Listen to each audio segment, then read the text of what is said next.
Yo, what's going on, y'all? It's your boy So, and welcome back to the channel. Make sure you're hitting that like, comment, and subscribe button, and more importantly, turn on those notifications. That way you guys get notified when we drop hits like this.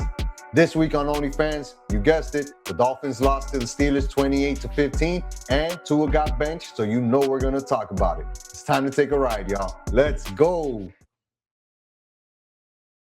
Yo, fans up in the building, rep the gear from toe to ceiling. 305 stays on the brim, by 95 we popping wheelies. On the way out to the rock, time to see the trio fly. OBJ, Tyreek, and Waddle, speed and swag solidifies. Tools, Babby in the pocket, got my D coordinating. With the Weaver operating, on the sideline formulating. Strategizing for that dub, let's get A-Train on the track. Chubbs and Ramsey, Phillips healthy, boy, we bout to crack some backs. Time to change the narrative, F off with all due respect. Criticism at its finest, break the cycle down the stretch. Top dog offense in the league, let's keep it going postseason. Bring that heat in cold weather, that's a Dade County reason. OnlyFans, presented by Sports with So-So.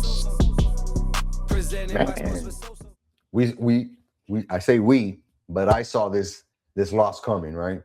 Dolphins go down 28-15. We get two meaningless touchdowns in the fourth quarter as we're trying to make something of a performance. Went for the 2-point conversion twice, didn't get it. And basically, it was just an ugly-ass game, right? Mike McDaniel looked lost at times. The offensive game plan wasn't there. You know, with all the talk about the cold weather and the temperatures and, you know, this being a run-first game and all that type of stuff, neither team really ran the ball effectively, right? You can kind of say that Kenneth Gainwell did better than Achane, but he also, in my opinion, felt like there was a commitment to the running game from them, right? And a lot of that was in garbage time where they're killing out the clock. I want to focus on one point in that game, right, and get your opinion on it. The interception in the first quarter by Tua, right? You know, I told a coworker today when he threw that ball, it looked like he put everything he had into that ball. Everything he had into that ball. And it wasn't even nearly enough. Came up about 15 yards short, intercepted easily by the defensive back playing the flat who went up to make the play. Do you think that there's something physically wrong or limiting Tua right now? Because it seems like it is, bro. I mean, that's always been a concern, you know. Everybody's always talked about his lack of the deep ball. Not to play devil's advocate, but, you know, I have to. Maybe the temperature, the weather had something to do with it. You know, the ball doesn't fly as far when it's cold. But do I think there's anything physically wrong? Not as much as I think there's something mentally wrong with the kid right now. And it's not looking any better. I mean, you know, there was just a bunch of questionable moments, man. There's one moment, you know, late in the game that, you know, he's rolling out to his strong side, to his left side, and could have easily thrown the ball away. He's outside the pocket by 10 yards. You know, he's almost damn near by the sideline. And rather than get rid of the ball and just, okay, take that as that play, he takes a sack. Yeah. How long has Tua been in the league, dog? Yeah, 6 years and counting, dog. That's something that, you know, like you figure that out year one. Yeah. You know, and the fact that he's doing that, you know, it was sloppy all around. That with the first half kind of fooled us, right? Or maybe the first quarter maybe kind of fooled us. I can't remember. I think they went into the halftime. They were up like 14-3, I think or 10-3 was the score. No, it was 7-3. Was it only 7-3 to go to half? So yeah, it was a tight game at the beginning. You know, the defense played well. But then second half came and then the defense just got kind of picked apart. You talked about Gainwell and his, you know, run game. I think he put up over 100 yards on the ground on us. I don't know if you have the stats there or not. He had 13 carries for 80 yards, but he also had 46 yards and 7 receptions. You know what I mean? Okay, so yeah, he had 120 yards. Yeah, he was just kind of picking us apart, and he had a bunch of big chunk plays that, you know, that he would just burst through a hole, get 8, 9, 10 yards. We didn't really have that. We didn't really have that fight, you know, and it just continues to add to the narrative that the Dolphins cannot win against an opponent that is above 500. The Dolphins cannot win against an opponent in cold weather, and the Dolphins cannot win in prime time. Those are just the narratives that just got perpetuated on Monday night. Especially when Tua's at quarterback, right? Especially when Tua's at quarterback, because we can't go away from that. And I knew that this game was going to go bad, right? When Mike McDaniel decided to get the ball to start the game. He won the toss and decided to receive. And in my mind, I'm like, bro, you're on the road. Like, put the game in your defense. Let's get a 3-and-out, start well, whatever. In fact, we don't. Another 3-and-out for us offensively, and then boom, a drive that doesn't go nowhere where we're trying to make an impact on the game early on, right?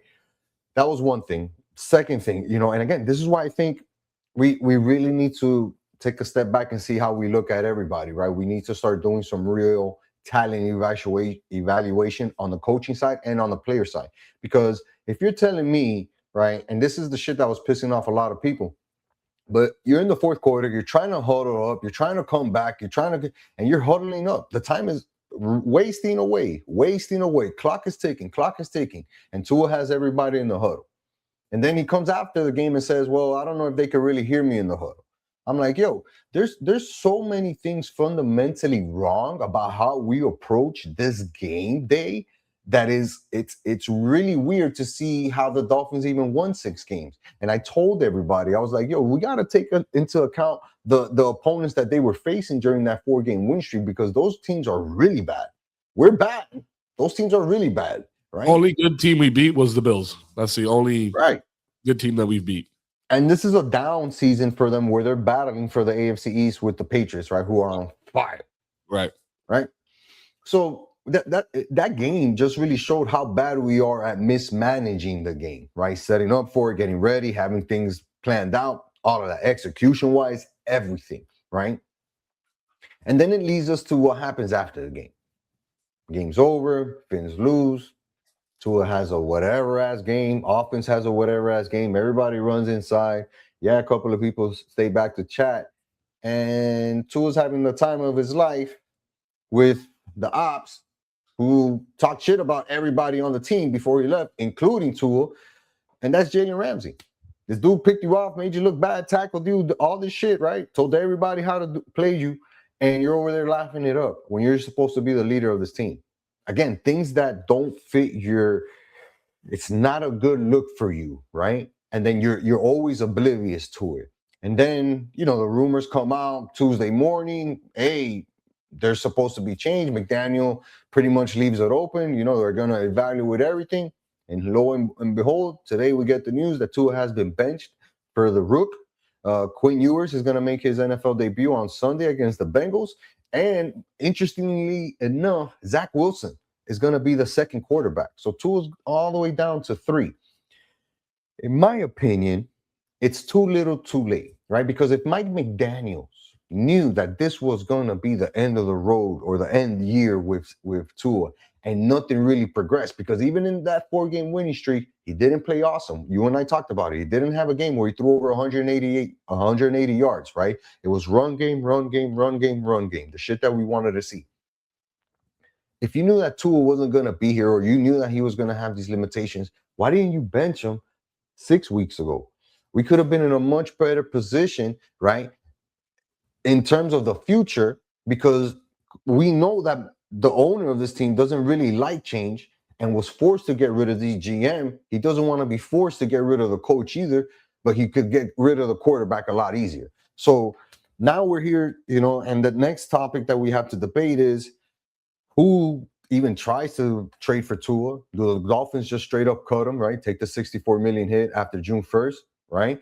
Or do we do whatever with Tua, right? And who is going to be the guy making the choice? Is it McDaniels? Is it the new GM? Is the interim GM? It's like a lot of things right now that are more up in the air because of these results, and we could have handled this stuff, it feels like a month and a half ago.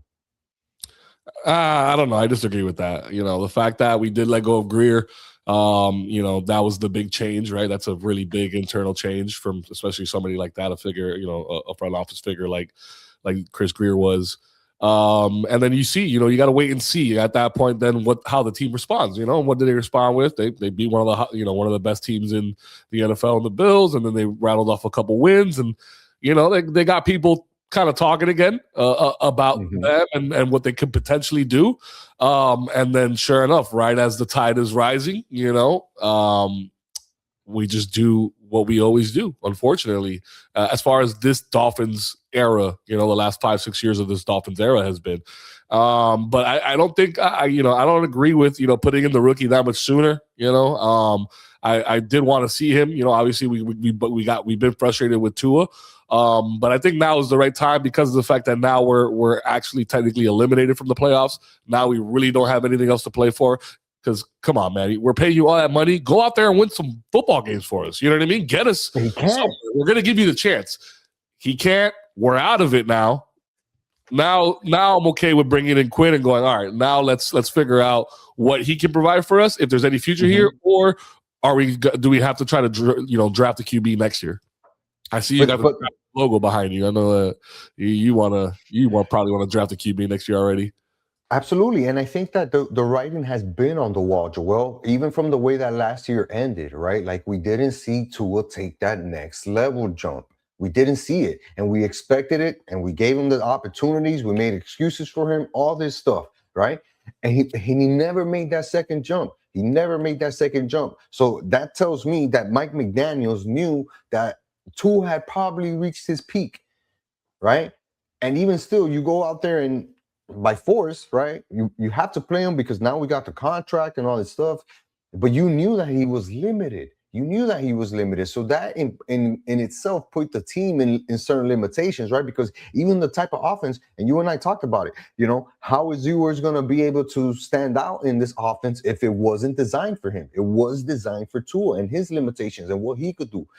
Maybe Ewers could do a lot more, but we won't be able to really see it because it's too late to implement a system that can really, highlight what he's good at.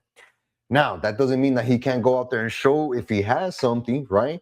But again, I don't think we're doing him any favors if we're asking him to jump in these last 3 games a week because we're quote unquote officially eliminated. In my mind, we were eliminated again a month ago, because if you look at the teams that are in the wild card, if you look at those teams, they're not only are they above 500, dog, they're at least 2-3 games above 500, and we're not. We were still battling from coming below 500. So yeah, mathematically we were still there, but realistically, knowing how this team performs towards the end of the year in December, we knew that it was going to be a really tough road to sled. Now we find ourselves where we're throwing in a rookie, right? Not in his optimal position as far as when he's starting, what the offense looks like, what are the weapons around him, how familiar he is, all of that stuff. And now go out there and show us that you can make something for us to keep you around next year. Because either way, we're going to probably draft a quarterback next year. Correct me. Go ahead. Correct me if I'm wrong. Quinn Ewers in college when he was at Texas, he was more of your traditional pocket passing quarterback, right? He wasn't much of a mobile quarterback. No, but he can, like, the escapability is the word that they use, right? Where he can be in the pocket, scramble out of it, look downfield, nothing's there, tuck it, maybe get 5 yards, slide, run out of bounds, right? And even still, Tua can't do that now. Like physically, he's unable to do that. You know what I mean? If Quinn is able to come in, this Sunday, and do that, and just be able to, in those moments where, because they happen, you know what I mean? We don't have the best O-line in the world. They're serviceable. They've shown progress. They've gotten better, but they're not going to always protect you. How do you respond in those moments? What kind of plays do you make? And Tua hasn't been making any of the best decisions in those situations. So if Quinn could come in and at least move around a little bit and escape some of that trouble and make the better decision, then he's already off to a great start. No, 100%. And again, he's coming in no pressure, right? Because at the end of the day, we just want to see what the kid has. And truth be told, the offensive line has been better at run blocking than pass blocking this year. But who knows? It's a brand new quarterback. He could probably get the ball out quicker, makes decisions quicker, sticks to one target all the time, whatever, can make deeper throws, whatever. We're going to see something new with Ewers because we need to see something new, right? We need to see something new.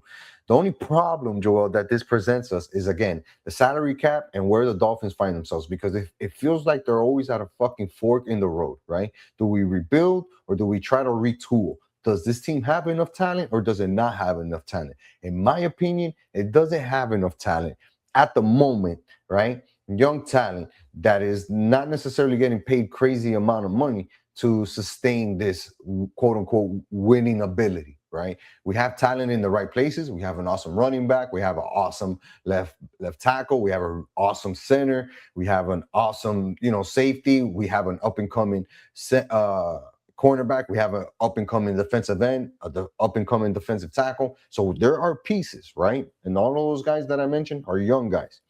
But there are also other pieces that it's like, all right, you're a part of this tour rebuild and retooling. You probably have to go too, right? And I'm looking at guys like Jalen Waddle, Zach Sealer, Chubb.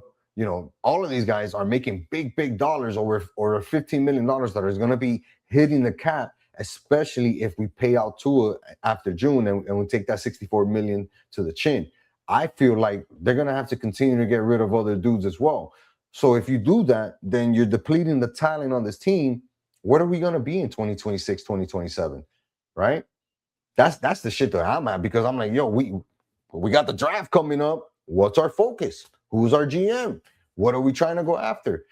We don't even have a true number one wide receiver right now for Ewers to be like, fuck it, this is my guy, and I know he's my guy. Yes, we have Waddle, and he's awesome, right? He's, again, we've spoken about how much a professional that guy has been here through all the craziness that has happened. He's probably been the most constant Dolphin out there, right, in the last 10 years, consistent performances, showing up, not putting teammates down, defending quarterbacks, defending running backs, defending wide receivers, all of that stuff.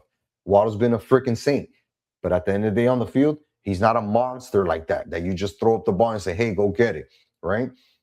We need one of those. We already have the awesome running back, but we need one of those. When do we get it? How do we get it? Crazy offseason episodes we're gonna have, dog. Yeah, I think we have all those questions about the who's gonna come in to replace or supplement the losses we're gonna have that are inevitable. But the biggest question, like you said, is who's gonna run point on that decision making. We don't even have a GM. It's not gonna be Ross, and I hope it's not McDaniels, because who knows if he's even gonna be around. Right. So who's going to be making those decisions for us, at least being the face of the decisions for us? Yeah, man. And you know what's worrying, bro? Because, I listen to a lot of morning AM radio. I'll hit up podcasts and stuff like that. Keep my ear tuned to Twitter and ESPN and Fox Sports and all that stuff, just to hear if the Dolphins are being mentioned with this team to, consider their GM or consider their whatever. And I haven't heard anything about that, dog. From people who are insiders on the Dolphins. So in my mind, it feels like they're already going with what's familiar. They're already going with what they already have in-house. And granted, that dude wasn't here the whole time. They brought him from somewhere else. All right, cool. But at the end of the day, are you the most qualified? Are you the best, candidate for this position and the times that we're in? Yeah. We talked about the cap, the salary cap. We talked about these contracts, $64 million guaranteed, $56 million in 2026. Waddle, $16 million going up to plus another $11 million next year. Like Sealer, $11 million, $60 million. Money, dog, on guys that may not be worth it in the sense of the value that it brings this team, because it's not X factor. You know what I mean? None of those guys are X factors. None of them. We don't have an X factor except for Brooks and H-N. Those are the only two X factors on this team, dog. I would the real good positions to be an X factor. My bad, dog. I feel bad for Waddle, even though you kind of did defend him and his professionalism and all that stuff. He's great, bro. I still cut that out. Sorry about that. My boy Rocco. No, it was Nova. She's up to some bullshit with her. Stop. I just had to give her a pat on the head, but not like a nice one. It was like a stop that. It's all good. Peter doesn't watch this show. She still wants more love. Nah, what do you mean, bro? I love this girl. But there she's a little rambunctious. She does a little too much sometimes. You need to chill. All right. He's like trying to do too much. Back to Waddle. Yeah, I feel bad, man. I beg the question, like, if Waddle, I feel like he's one of those guys, bro, that he's like a Marlins player, right? That if he was on another team, bro, if he was on, like, I don't know, somebody else throwing the ball to him confidently and like knew how he played, I feel like Waddle would be a top 10 receiver in the league. He has the speed. He has the breakaway speed. He can run all the routes. I don't know, man. I just feel bad for him. I don't know if he's just a product of Tua not being a great quarterback and utilizing him properly. Maybe, but it's hard to feel bad for him, dog, because again, when I think of Waddle, dog, I think of elite. I don't think superstar. And what that means to me is like if you have him next to a superstar, man, or somebody else who's elite, man, is he gonna do damage with a good quarterback? You know what I mean? Because I feel like, no lie, Jalen Waddle, if you're talking about complementary wide receivers, he's easily top 3.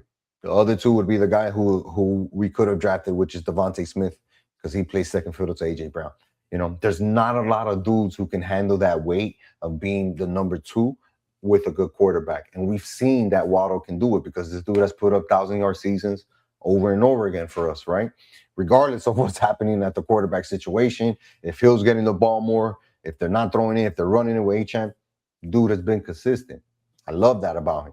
But again, he's not a superstar. He's not an X factor like that. He's not a game changer in that sense. Can he do it? Sure. Every once in a while, he'll break loose and give you something exciting, but just not the same, right? Especially with the money that he's earning on this team, on this specific team, right? Because I think that if he was on another team that's in the playoffs and in contention, that money is like extremely validated, right? Because of what he brings to the table. It's just what he brings to the table here, right? And for the right now, we may not have a need for it because we're not that good, right? Which begs the question, what do we start to try to promote these guys in trades? Obviously, we're not going to be able to trade anybody until after June, once we get closer to the draft and all that stuff.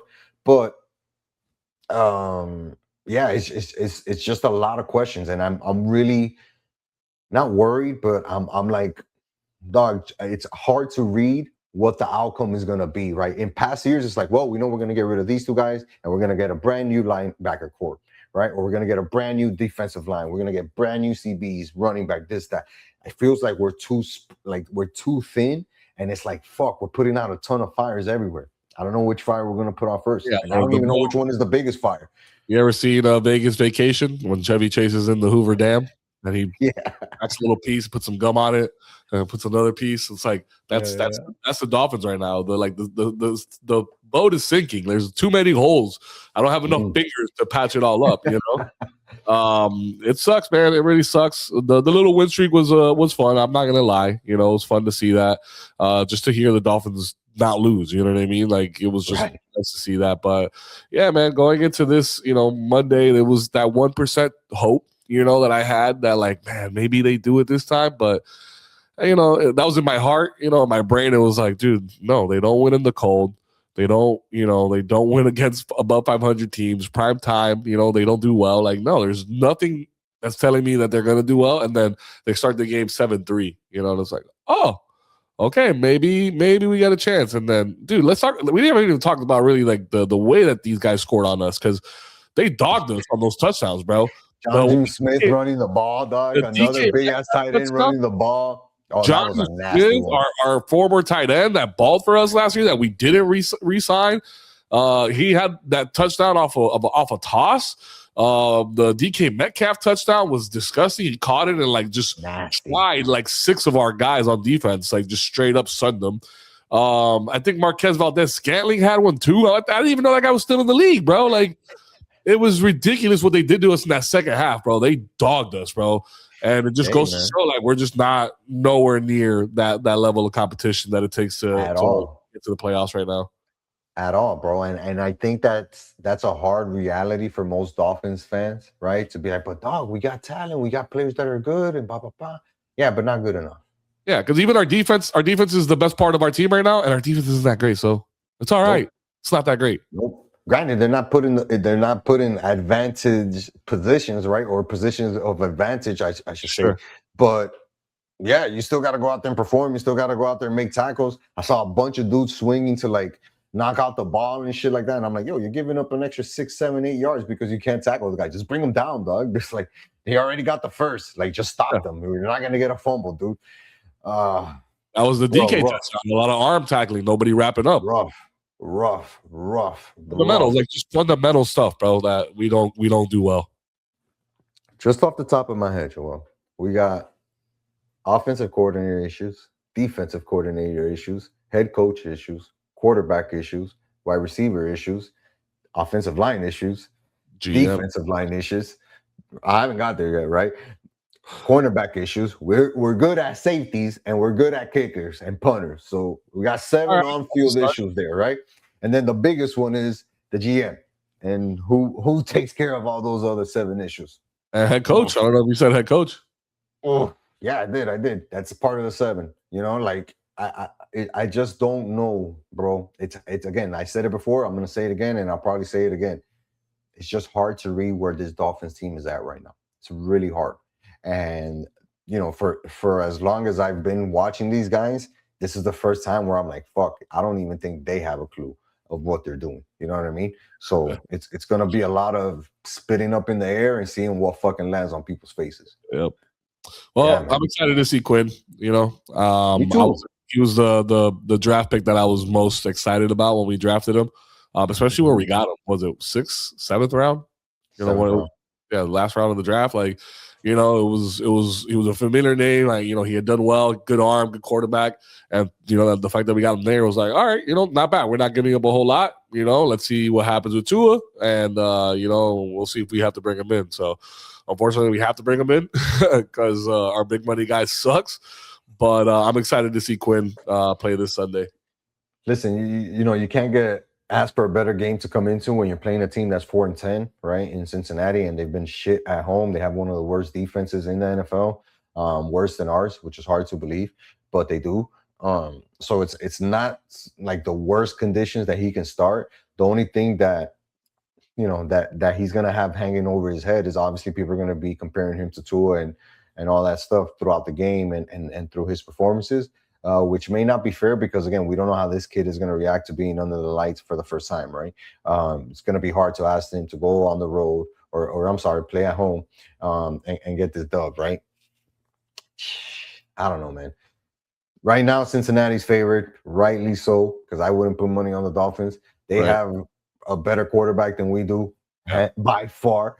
And if it came out to a shootout, right, where both teams are scoring at will, I gotta put the money on the Bengals. Like, yeah, man, this home game is gonna be rough. They have another home game the following week against Tampa Bay. That might be a game that, you know, we get our ass kicked. Obviously, that last game against the Patriots is looking like a loss too. If we happen to go on another 3-game losing streak, Joel, to end the season, that would be the third 3-game losing streak that we've had in this year. So we had a 3-game losing streak to start the season, won a game, lost another 3, won a couple of games, right? And then we lost to Pittsburgh. So there's a real possibility that we get those other 2 losses back to back here. So let's hope not. Let's hope not. Let's hope that Ewers, you know what I'm saying, turns the narrative completely around, goes out there and balls, has a hell of a debut, 286 yards with 2 touchdowns, no interceptions. That would be awesome. You know what I mean? Because it would be really refreshing to see that as a Dolphins fan, man. I'm tired of the bullshit, bro. It would be. It would be pretty cool, man. I'm excited. It doesn't help me sell these shirts, man. That doesn't help me sell these shirts, dog. Fuck. The name alone. You don't gotta worry about it. Yeah, man. But you know what? We're going to continue to do this and share our grief. We're interested in what you guys have to say about the Tua benching and all the moves that is going to be happening. So please drop a comment on this episode. One last thing I forgot to mention about that whole situation. The funniest thing I saw today from all that, did you see the Hard Rock posted?